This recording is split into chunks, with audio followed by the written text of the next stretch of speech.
Bueno, ya estamos acá presentes para el video con Marcellus Williams.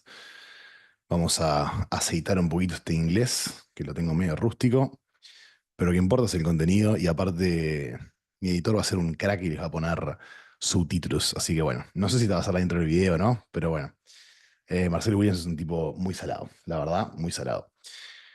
Le voy a mandar un mensajito de que ya estoy acá. Vale, estoy poco aceitado. Antes hablaba mucho más en inglés, porque tenía aparte mucha gente que entrenaba afuera. Y de afuera era la inglesa. Hey, how are you? Hey, what's up, man? Hey, how are you? I'm doing well. Can you hear me okay? Yeah, fine, perfect. Beautiful. Beautiful. Good to see you, man. It's been a while since we It's talked like it's been a this. while. Yeah. Yeah. So for people who don't know, you were my coach around 2017, 2018, Yeah. Yeah. a The few early years early ago. days. Early days. Yeah. Early days, yeah, a lot. So I told you this in by message. So we kept in touch by Instagram. But congrats for like the progress. Like since we've worked together, like till now, you've made like great progress, which makes me have very good eye for coaching to pick a coach because I caught you when you were like in the rise, and now you're right in the top. Yeah, no, I appreciate it, man. It's been cool. It's been cool to just see the growth, you know what I mean? And it's cool to look back and see like, hey, everything you did back then and the way you went about it is what allowed you to get to where you are now. And just continuing to do that, you know what I mean? I think it's easy for people to kind of, as you say, get to the top, and whether talking about coaching or lifting, right? And you get kind of passive, but it's like, no, the same things you were doing, the same hunger and drive you had to get here, you need to keep that to stay and continue to improve regardless. Because there's always someone else trying to, improve and get better too, right? So Course, of course. Okay, so I'll get into the questions. We've had a lot of questions from the audience. What I did is just like mash some questions together. So we've had like cover kind of everything. I sent you the questions like 10 minutes ago, so they are mostly not rehearsed questions, answers on your parts. So question number one would be more like general. What motivates you to be where you are? Because of course it takes like a lot of discipline to like manage a like high level coaching business. You've had like I think like what 70 athletes right now. So what is your like motivation to keep that day to day? yeah, so I work with 80 full coaching clients and 20 nutrition only clients. So it definitely is a lot to keep up with. But I'd say, I mean, it's quite a bit to be honest. But if I had to narrow it down, I'd say there's three things. The first one is, I am a Christian and I do believe in, the Bible says in 1 Corinthians 10:31, and all you do it to the glory of God, right? So for me, it's like, even if someone else isn't watching me, or even it's like, oh, I could get away with being late on this block one time or not getting back to a client this one time. It's like, I know that doesn't bring honor to God. And so I choose not to operate that way. I want to operate in a way that, keeps my integrity intact, that I know is pleasing to him because he's always watching. The second thing is the fact that, this is what I do full time. Like when I decided to step into it full time, my long-term goal was I want to be able to do this in a way where I can provide for myself, for my now wife. She's my girlfriend when I first started, with my now wife, and for our future children. So it's like, I know for me, in any normal job, 9 to 5, if you're not doing what you're supposed to do, if you're not on top of your business, you get fired. You know what I mean? So I take that same mentality with this, where it's like, this isn't just, oh, like, yes, it's fun, I enjoy it, and it's a blessing, but it is work, it is my job, and if I want to continue to provide for my family, pay for our house, pay for our bills, I got to be on top of everything.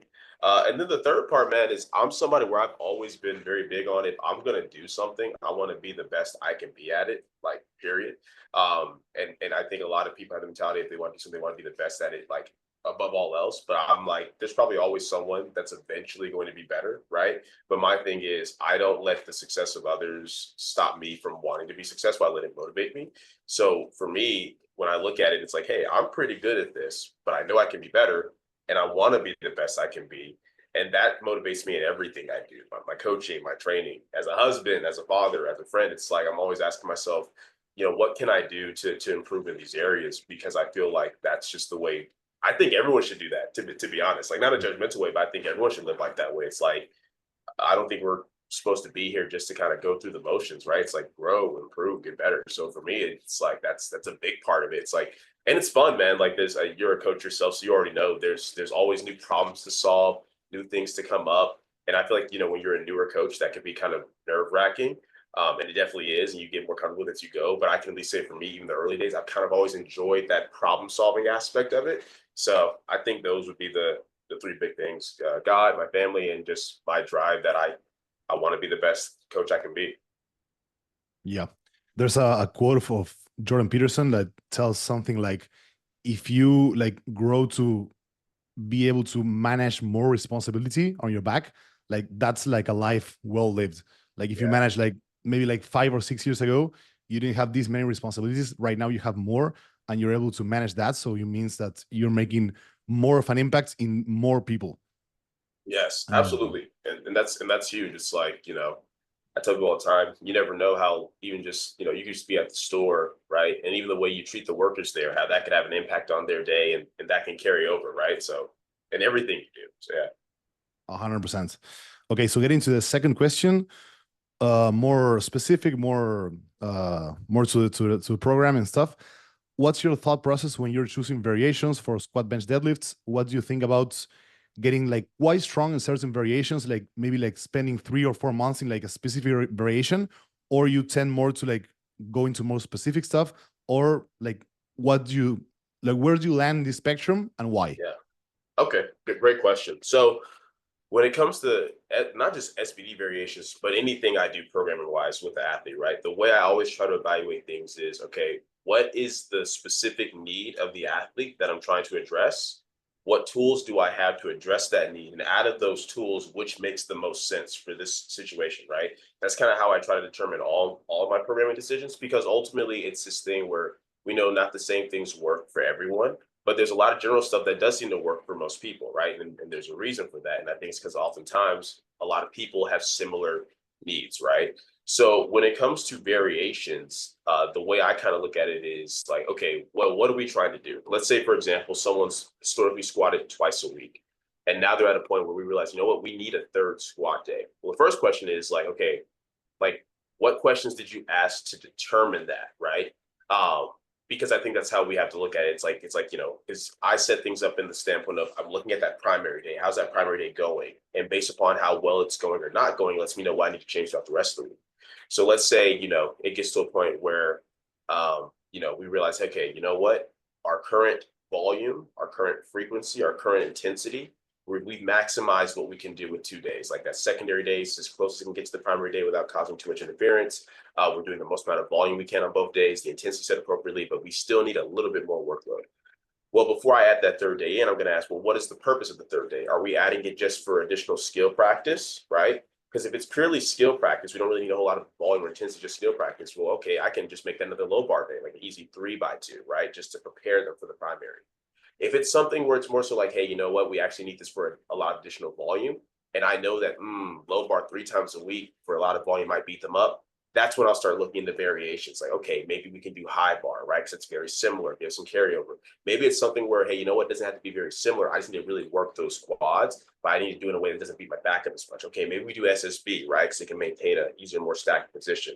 So that's kind of how I look at it with anything. It's like, what is the need that I'm addressing and which variation makes the most sense? And for some people, a variation might be just for a temporary amount of time. Maybe you're trying to have somebody work on some mechanics, right? Like maybe like they have a tendency of like rushing into the hole in their squat. So you give them like a tempo squat or even a pause squat that forces them to keep position in the hole, right? And you do that for 3 to 4 blocks. And then you find that, okay, they've really got this groove down, and you can then remove that so that way they can push that secondary day more with a normal comp squat again. But because they've really gotten that motor skill down, they no longer need it. Okay, that might be an example of where it's temporary. But there's some people where, hey, this variation isn't just to teach you a skill. This variation keeps you strong. Like you feel better when you do this variation, or maybe you feel healthier with this variation. An example would be like my clients, for both Ashton Ruska and Bob Matthews. They are somebody where we've tried low bar twice a week, even variations of low bar, like going lighter, pause simple, whatever. But just due to the objective lows that they can do with that variation, even if they try to go lighter on it, like light for them, it's still 500-600 pounds, right? It just beats them up way too much. Whereas if we just do high bar on their secondary day squat, it's perfect. It's like it lets them still push adequate load and volume, but not as much as they would if it was low bar. And the position is different enough to where they're not beating up the tissues in the exact same way. So for them, that's a year-round thing, right? So to answer the question of like, what are my thoughts on the variation just being 3 to 4 times, or should it be like, for a longer, for a long period of time? It's all about what it's there for. If this is something where, hey, this variation keeps this person healthy, or hey, this variation keeps them strong, or it really feeds into the big lifts, well, I'm gonna keep that in. It's like if we see that, hey man, we're doing whatever this in the off season, and you got really really strong.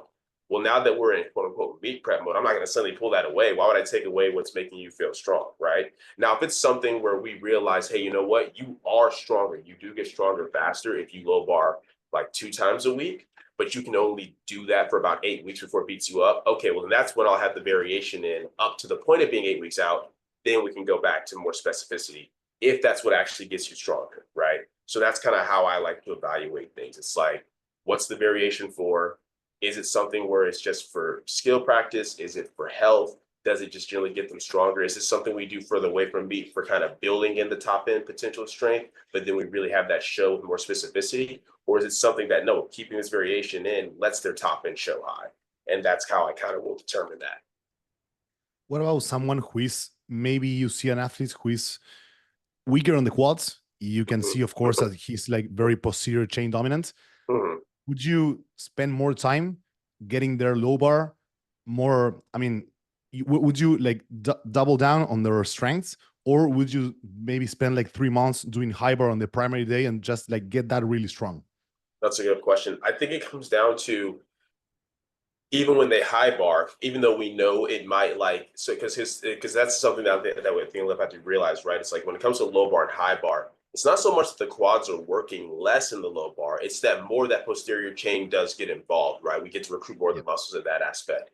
So even if I go to high bar, well, then it becomes a matter of, okay, well, how much stronger will this actually get their quads? Yeah, the posterior chain's not involved as much, but if it becomes a thing where like, well, when I high bar, the workload I can do is just a lot less, and I still naturally bias my posterior changes because that's the way I'm leveraged or whatever, then my question is, well, it once again, does this tool fulfill the need I'm looking for the most?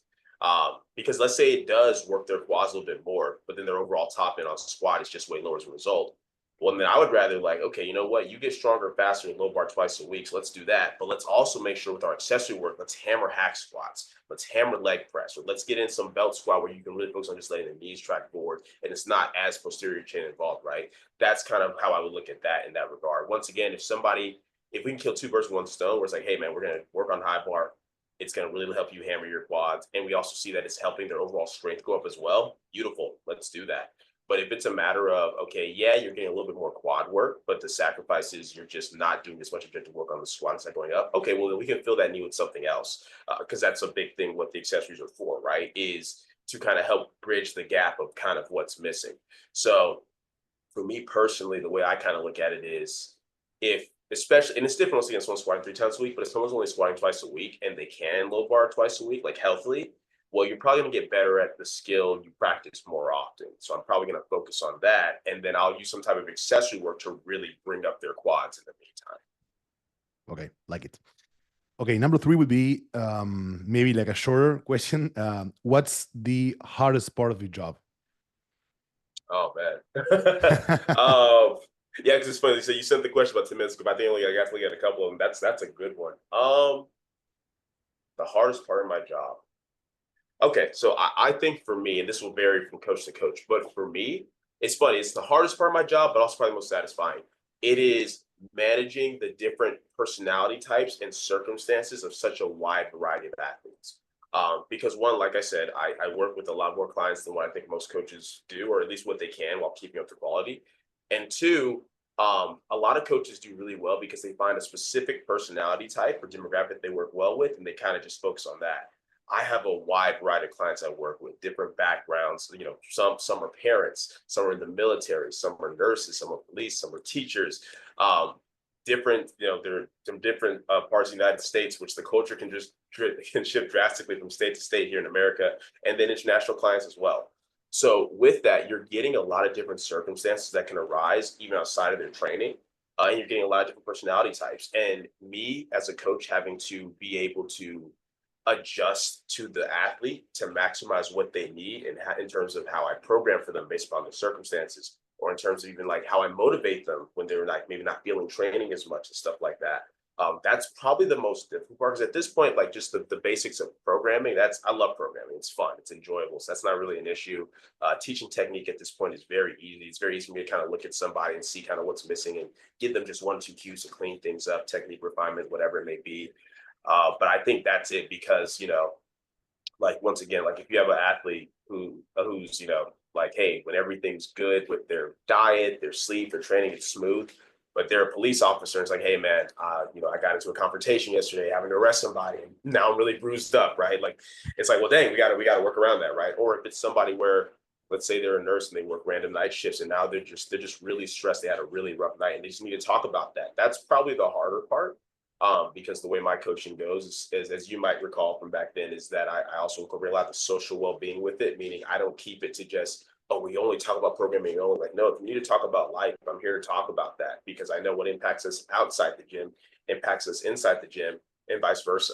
So you have to manage different personality types. Some people are more neurotic than others. There's some people where they can have a perfectly good session, but because something felt a little bit off, they catastrophize the whole thing. You know what I mean? You've got some people where they're too passive, where they're like, oh yeah, this felt really good, and it's like, bro, that was an RP10. What are you talking about? Like, this is like on a week 2. This is not how we should be moving, Yeah. right? So you have to learn how to adjust to people, and not that you change who you are. Like, I'm going to be very direct and honest no matter what, but there's different ways you might approach people. With some clients, you just be like, hey man, this wasn't okay. I need you to clean this up, and you can leave it at that, and they're gonna be like, yes sir, got it. There's other people you might have a slightly more gentle approach, like, hey, listen, I know that you didn't mean for this to happen, but this was the result, and these are the things we can do to work on it to try to like to get you back on course, right? And it's figuring out what do you need to be, what type of support do you need to be. Some people they come from that hardcore athletic background where they need you to be a little bit tough on them, right? Other people, powerlifting might be the first physical endeavor they've ever done, right? So you have to kind of ease them into things. I would say that's probably the most difficult part, but it's also the most satisfying because it's a big part of what's led to the success of my business, why I can work with the amount of people that I work with. And that word of mouth is just spread where it's like, oftentimes when I'm doing consultation calls with people and a client, talks about what drew them to me, whether they found me through YouTube or Instagram or word of mouth, is they're like, yeah, I found your stuff. And I started asking around and people are like, oh yeah, he's going to take care of you. And he really cares. Like he'll really care about you as a person. And I do. And that's what I strive for. So even though that's the hardest part, it's also the most satisfying, I'd say. Yeah, I feel you. I feel the same way. Okay. Next one would be what would be your advice for a coach who wants to get to where you are in terms of not copying what you're doing right now, but get to your level? What would be like the steps to take? Where would you recommend he or she studies from? Going to university, what do you think about that? Of course, we are in different countries, of course, but Sure. what do you think about maybe like doing your learning in like a formal setting, or maybe like in more like an informal setting, maybe hiring a mentor, hiring coaches and learning from them? Like what would be your recommendation for someone like that? Got you. So I'll start with the university part first because everyone's different. Because I did go, I did get my degree in kinesiology for college or university here in the United States of America. But I think for a lot of people, that's not necessary if you're trying to if you know for sure, hey, I want to go into powerlifting coaching, that's what I want to do. It's not necessarily necessary for you to get a degree. If you're trying to do other stuff like corporate fitness or work for a sports team or whatever, they're probably going to require you to have a degree. But I feel like if you're somebody where maybe you're not going to be as intense as you need to with informal education. Like you're not going to sit there and learn the basics of anatomy and biomechanics the way you need to. You're not going to get the textbook yourself and read through it. Or if you're not going to go under a mentorship where they teach you that, then I think for people like that, university can be good because you can at least get the basics down, anatomy, physiology, kinesiology, biomechanics, exercise science. You can at least be forced in a way to learn that type of structure, right? But for me, I feel like even though that did give me a base level of knowledge, so much, the vast majority of what I've learned has come from experience, mentorships, having a good coach myself, and just really being hungry for the knowledge myself, like watching YouTube videos and learning as much as I can. I mean, the good news is now, like, you have you have so many coaches that put out content for free.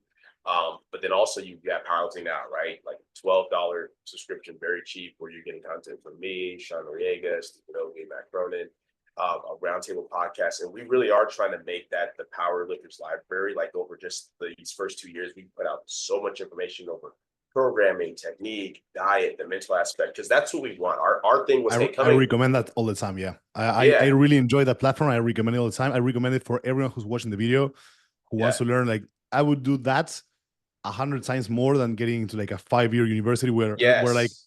90% of what you learn is mostly not useful.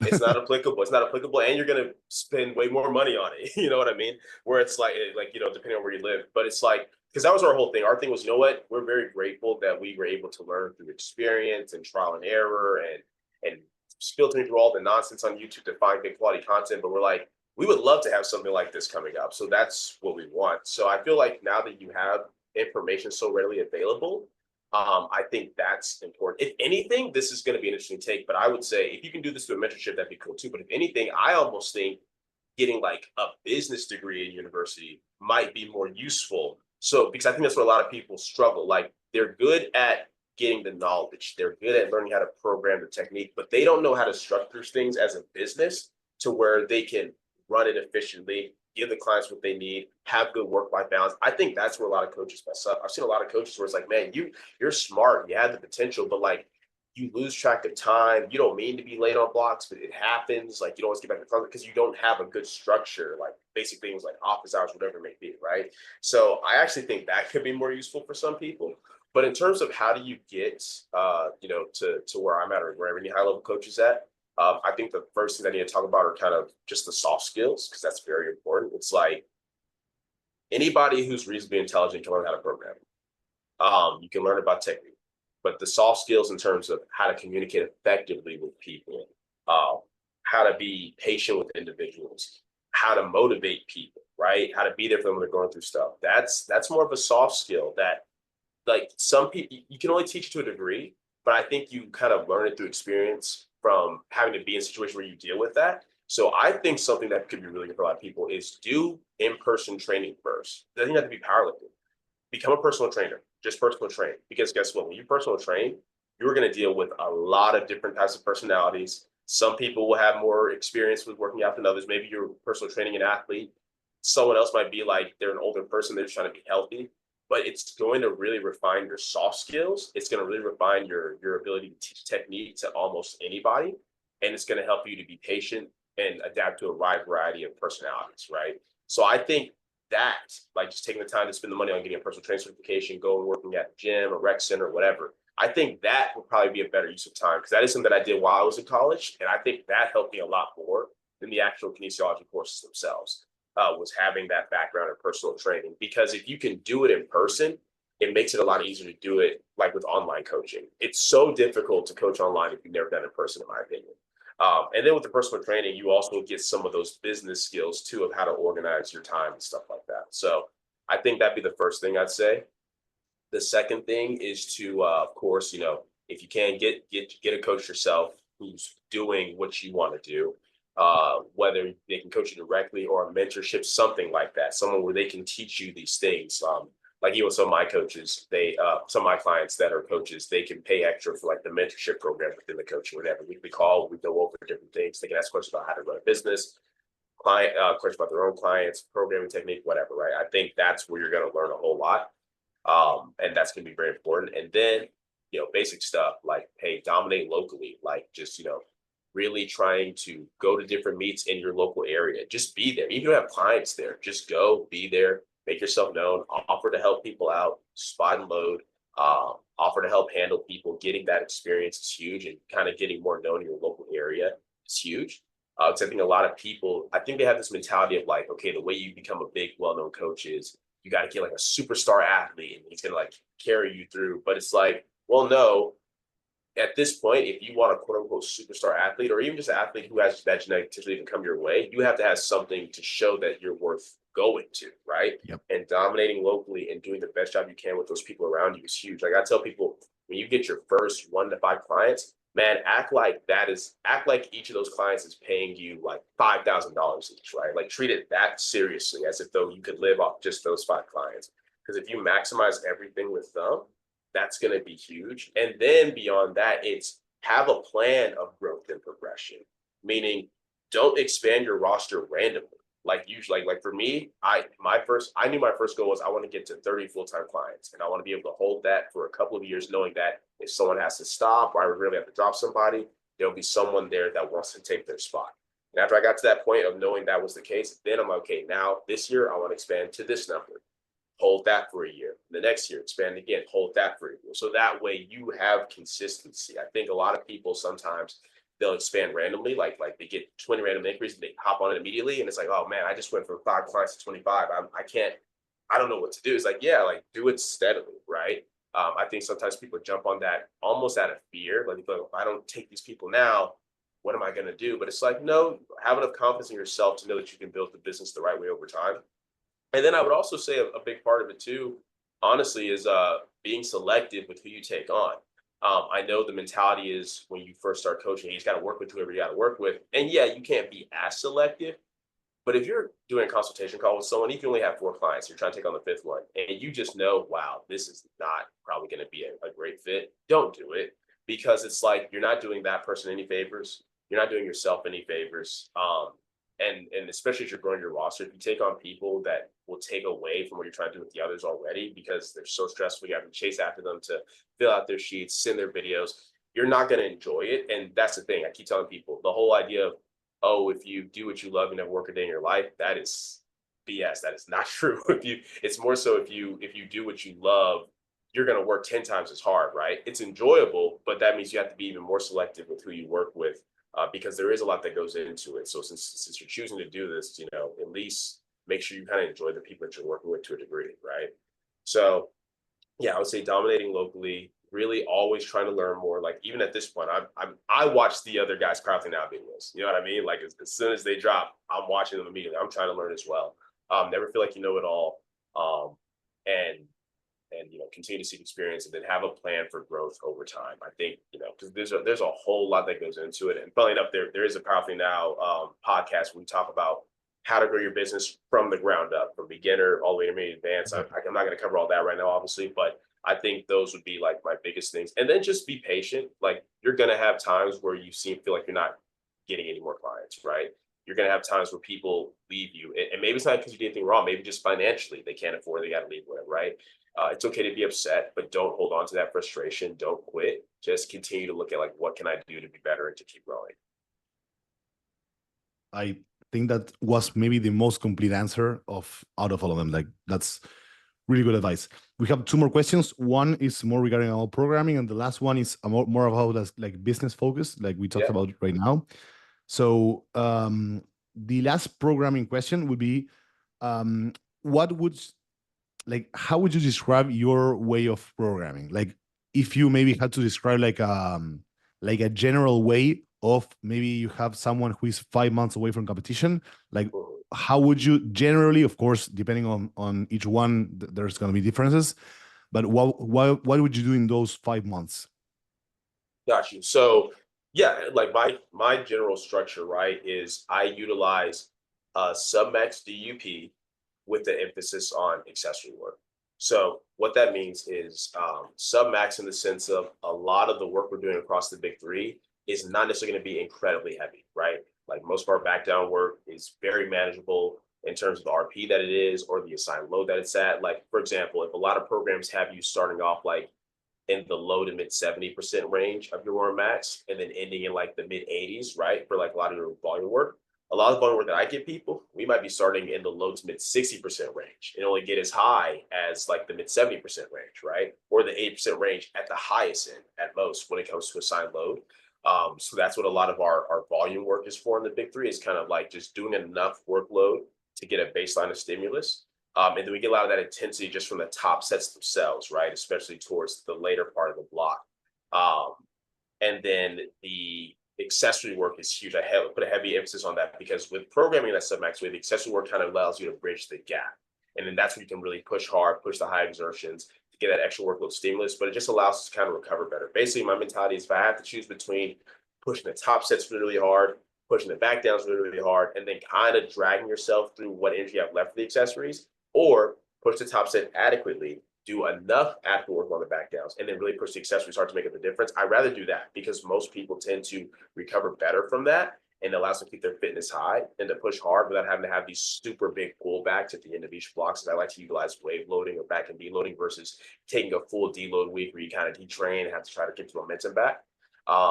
And then DUP in the sense of daily undulating periodization, meaning that we specifically have a primary day, right? That's the day we're trying to make really like pop off. It's not necessarily always has to be like the highest average intensity day, meaning your heaviest back exercise had to be on that day, but it's our highest performing day that we're looking for. This is the day that carries over to the platform. We're touching our heaviest squat, our heaviest bench, our heaviest deadlift, whether we have a primary squat day here, or primary deadlift day here, or they're all together.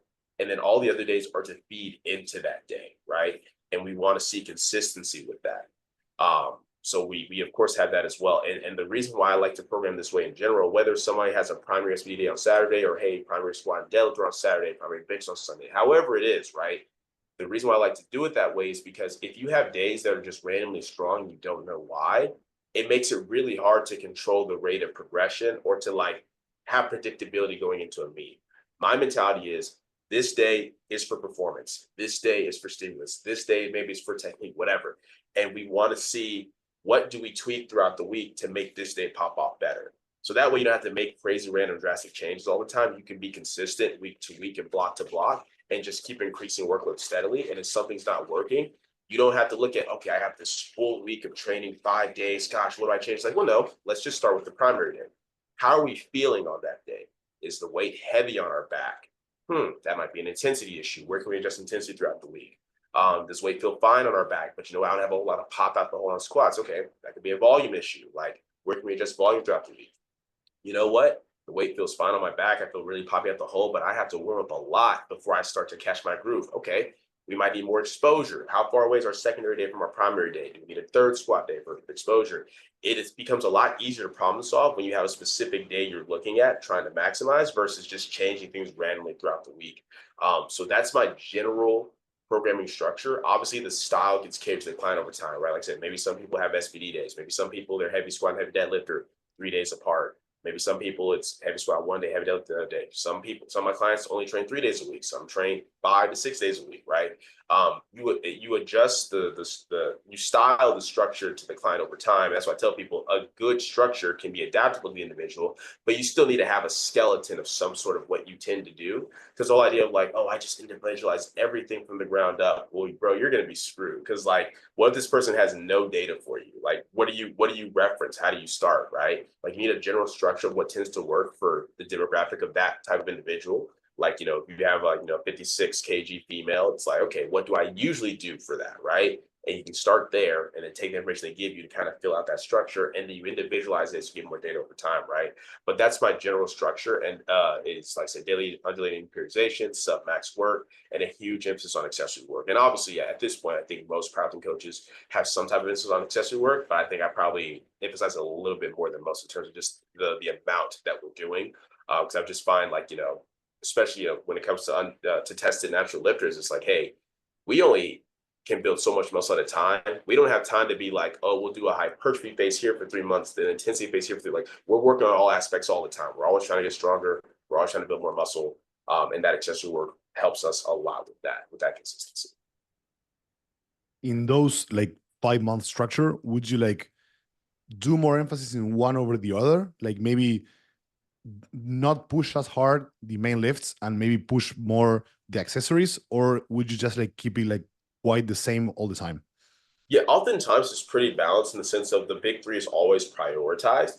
But I think just naturally by default, depending on what you're doing on the big three, is going to dictate how hard you can push everything else. So, for example, if we are further out from a meet, so let's just say in general, we're doing like top sets of 3 or 4 or 5 instead of singles. You might just find that, going into, or just in general, if you're early in the training block where, hey, your back down works a little bit lighter, you might just find that, oh yeah, in block 1 and 2, I can push my accessories way harder because I'm not as beat up because the general workload is lighter, right? But as we get to block 3 or 4 of the training cycle, it's like, okay, the big 3 work is now a lot heavier. So I'm still pushing my accessories, but you know what? I'm finding that it's a little bit harder to do so because I'm a little more spent. And that's okay. It kind of balances itself out naturally in that type of way. Because as we get closer to meet, we do want to kind of put more emphasis on the big 3 anyway, right? So the accessories are kind of going more from a building phase to like a maintaining phase when we're like the final like 4 to 8 weeks of prep. That's totally fine. There might even be some times where, once again, it depends on what the accessories for. If we know, hey, this accessory movement kind of helps us stay feeling strong, okay, we'll keep it in all the way through. But if it's something where like, hey, this accessory was really good for kind of building overall mass, but it kind of leaks into like the bench press a little bit, okay, closer to the meet, we can swap that for something else, right? That's kind of the way that I approach it. Of course. Okay, so the last question, so I don't keep you as long, would be what's when you did like, let me read the question first because I'm translating everything. Oh, you're good. Okay. When did coaching become profitable for you? And what tips would you give to someone who is like more beginner / intermediate as a coach and wanting to, of course, monetize more the coaching? Okay. When did it become profitable? So I started in-person personal training in like 2014 to 2015. I started the online coaching business in 2017, and I went into it full time in 2019. So it took me about a couple of years, I'd say like in 2018, 2019, it took me about a couple of years to get to the point where it's like just for me, myself, right? Okay, I can afford to take this step back, take the pay cut from my doing in-person training and kind of live off this while I try to build it up, right? So that took me a couple of years, but in terms of getting to the point where it's like, okay, I can live off this comfortably, provide for myself, provide for my wife, provide, and you know, our family. That happened, I want to say, around 2021. So yeah, so from about 2017 when I started, 2021. So it took me around that time frame to really get to that point. I think in terms of what you can do, a lot of what helped me for sure was definitely the content creation, like being very proactive on YouTube, because it did a couple of things for me. One, I don't market in the traditional way, I guess, where I'd be like, oh, hey, have this many openings, like, you know, check it out. Like the only time I ever did a post like that was when I first announced that I was taking online clients. Like, hey, I'm taking online clients. Here's what I offer. That's it. From there, I let my marketing be just showcasing my clients the progress they're making, showing my own training, the progress that I was making, and then using my YouTube to show that, hey, I know what I'm talking about by breaking down topics and giving information out for free, but then also showing that I practice what I preach by showing my own training, beats, blogs, etc. That helped me out a lot because it kept me relevant in the space and allowed me to kind of grow in the space. I became like, you know, a source of information for people. It's kind of like to get value, you have to give value. You know what I mean? You have to show, and once again, it's YouTube. So I'm putting all this stuff out there for free, right? I'm not withholding any secrets or anything like that. I'm putting all this out there because the cool thing is what I found is people who would take what I was saying and apply for themselves. Like at first, yeah, they're just doing their own things. Like, oh, I'm learning so much from this. But they get to the point where it's like, man, I can't figure this out or that out. But it's like, well, if I'm getting this for free, what happens if I work with them directly, right? And then I started getting a lot of people coming in that way. Now, that's not to say that everyone has to do that because some people, quite frankly, aren't great at content creation. But it does go back to my point from the last question of you need to provide value somehow, right? Maybe you don't do videos, maybe you do informative stuff on Instagram, like little slides or whatever. Or maybe you just go to meets directly, or maybe you go to your local gym and you just help people out, whatever, right? Whatever you can do to provide value is going to be huge. But in terms of, I guess, like, you know, what would I say you need to do to kind of like get to that point financially is the most important thing is client retention. I think that's the biggest thing. I think people get focused on client amount, but it's like, no, you need to be able to retain a client because getting clients isn't necessarily even the hard part at that point. It's can you keep them? I mean, I have clients today, we're about to go into 2025, and I have clients today who I've been working with since 2018, 2019 still, right? That's huge because if you can retain clients, you don't have to seek to replace that. You can build upon that baseline of knowing I can always have this amount of clients, right? So I think that's the first thing. Like set a basic goal of the amount of clients you want initially. It can be as little as 5, can be as many as 10 to 15. Get to a point where you have that many clients and get to a point where you can really retain that really well. And once again, if somebody does step away, there's somebody that wants that spot.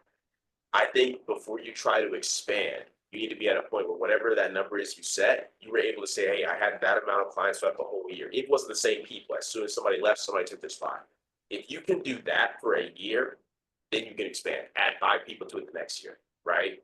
And that's another thing I'm very big on too. I personally feel like if you're going to expand your roster, you should do it no more than like 5 to 10 people at a time for the whole year. I'm big on that. A lot of people might think that's too slow, but it's going to ensure that you have time to really get those clients in full flow with your system. It gives you time to adapt to the workload increase that will come with it. And once again, gives you time to ensure, can I maintain this new number that I have now set before I try to expand again, right? Versus expanding too quickly and then you lose half of them because you can't get them the quality service that you want, right? So I think that's a big part of it. And then honestly, the rest of it would be what I kind of already said earlier, as far as, hey, always be increasing your knowledge, get some type of mentorship, get some type of, maybe it doesn't have to be university, but do some type of course mentorship over how to run a business, like business retention, Yep. stuff like that. Marketing, I think that's huge. Learn what your strengths are too. Like the coaching field is very oversaturated. And a lot of it, a good majority of it, is coaches who, quite frankly, shouldn't be doing it. You know what I mean? But beyond that, there's a lot of coaches who are really good. So it's like, what sets you apart? What value do you offer, right? And it can be easy to ask yourself that and get intimidated, be like, well, yeah, what value do I offer? Why come to me? Like, if they can go to Marcellus or Steve Novi or John Noriega, whatever, right? But it's like, well, no, because we can only work with so many people at a time, right? There's way more people out there who need a coach, but you have to do something to set yourself apart. Like something where even if you only say have like 100 followers on Instagram, what do people see when they come to your page that makes them think, oh wow, this guy knows what he's talking about? Yeah, I want to work with this guy. That's important because even like, for example, I have a coach recommendation list, right? A coach that I recommend to people. And I tell people, if they don't give me enough specific information, I just give them the whole list. So guess what? When they go through those names, what do they see when they first pull up your page, right? Because if they see, let's say 2 of you are very well qualified, you have the same skills, experience, you can both help them. But they go to one person's page and it's kind of empty, there's not a lot there.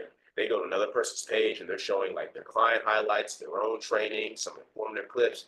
I can guarantee you 9 times out of 10, they're going to go with that person, even though you both could have helped them equally, right? So I think that's what's important. It's like work on your strengths and then actually what are your weaknesses? Like, do you lack in programming knowledge? Okay, you need to start really getting up on that.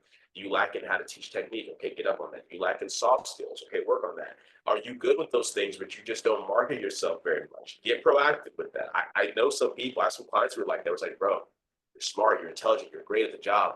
But you don't market yourself well. Like you have to market yourself. And I tell people you can do it in a way that's not super uncomfortable. You have to be comfortable, to a degree. Like if you don't like posting a Yeah. lot, you got to get over that. Like social media is kind of the way things work nowadays.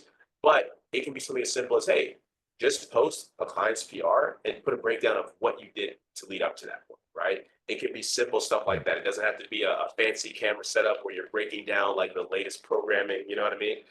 Stick with what you're good at, but you have to be willing to be a little uncomfortable and step into areas maybe you're not so good at and get better there. So that's how you grow. Yeah, posing like more on value and showing what you're actually doing for your clients, more Yes. so than the fancy camera equipment, stuff like that. Yes. Like 100%, because that Yes. stuff would get you seen, but won't get you results. And when you show Exactly. results, people will know, okay, if I'm going with this person, he's transparent, he's doing good things, like 100%. Also, what I think something valuable is that right now, if I think like some people struggle with making content, but on the other hand, if you like, if you stop making content at the first time you start, I mean, we all suck when we start, like Exactly. every one of us, even the most charismatic person like struggles with the camera at first. Yes. And I Yes. think it doesn't matter how much, if you feel comfortable at the start, because you probably won't, more so than just doing it, and you will get good eventually. Like you will find your personality on Yes. camera eventually. I think maybe it Yes. happens for you too. Maybe you start like, maybe I want to be more like this content creator, or more like this one, or more like this one. And then you find like your own voice and your own personality in front of the camera, which should be kind of similar to your normal personality, of course. Maybe you are Yes. more I don't know, like maybe you show more, so you're more energetic or something, but you Yeah. should be kind of like the same.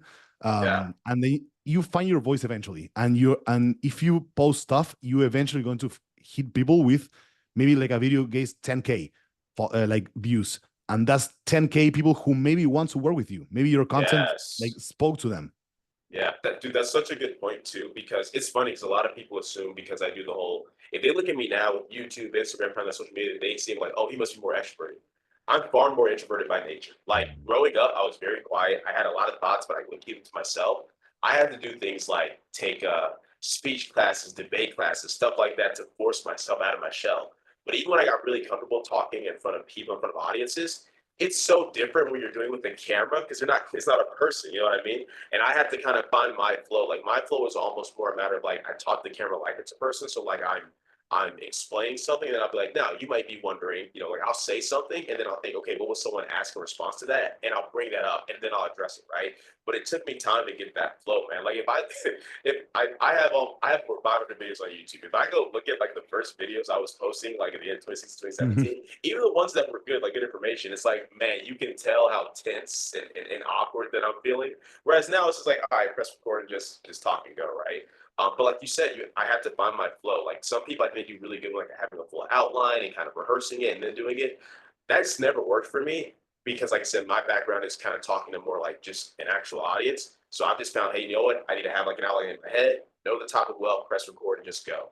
And that's awkward at first. You're gonna have all like I just want to pause and start over. But eventually you get to the point where you're like, man, that doesn't matter. And you just kind of flow with it, Yep. right? But that's so true, man. That's such a good point where it's like, you're not going to be good at most things when you first start. Even people that have natural talent that are like, oh, you're good relatively, are nowhere near as good as what they're going to be 5 years from then, right? So that's a great point entirely. I think you're right. I think some people they're like, oh, I'm not good at this, so that's not my strong point. It might become one. Bro, if you would have met me as a kid, nobody would ever think, oh, speaking is going to be one of Marcellus' strong points. Like nobody would have thought that. Yeah. I think something that helps with like talking to the camera is talking to your actual clients, people who are working with you. Like imagine talking to them Yeah. because you're like eventually trying to inform people like them, and you're eventually Yes. trying to get clients like them. So that's, Yes. I think, something that helps me, and I teach my people who work with me, like speak to people who already work with you, like speak Yes. to them, and you're going to get clients who are like them. That's also where you're going to get a lot of content ideas. Like nowadays, because that's the thing. Like I said, over 500 videos on YouTube. Probably now it's been out for 2 years. It's like you cover a lot of the basic topics. So when people are like, "Man, how'd you come up with this topic or that topic?" Oh, my client asked me a question about it. You know what I mean? It's like, Yeah. or hey, I keep seeing this pop up with clients, and this is what I did to fix it. Oh, you know what? I've never done a video over this. Let me put a video out there over it. And that's the thing. It kind of feeds into each other. And the best part is, and Steve talks about this all the time, the more content you do, it actually, even though the content is for teaching others, you teach yourself a lot too, because you get more ideas. Like you can do a video over one topic, but then realize, oh, this kind of bridges into this topic, and you start focusing on that, and it really feeds into each other. So, and I think it's fine if you've given it an honest 2 3 years, and you're like, you know what, I'm just not very good at this, because some people aren't. But like you said, give yourself the time to actually try, and like trying for a month and being like, oh, I'm too awkward, that doesn't count. Like we Yeah. all were. Of course, 100%. Okay, I won't keep you any longer, although we could be talking for hours. I want to thank you like very much for your time. I know you're a busy person, you have a family, you have a lot of clients, you do content, you do your platform powerlifting now. So yeah, for everyone who's watching, check out Marcellus' content, YouTube, powerlifting now, which I think I signed up on like month 1 or month 2, and Yeah. I'm like every time I have lunch or something, I check like the calendar, November, like which are the contents of November, and I watch them all. Um, I think that's really good, like improvements for like the powerlifting world in terms of like education. So again, thank you very much for your time, and I think this is going to be like a huge piece of content of value for people. Absolutely, man. Thanks for having me on. It's good to see you. Good to talk to you again, and hopefully people enjoy it. Of course, 100%. Okay, have a great day. You too, man.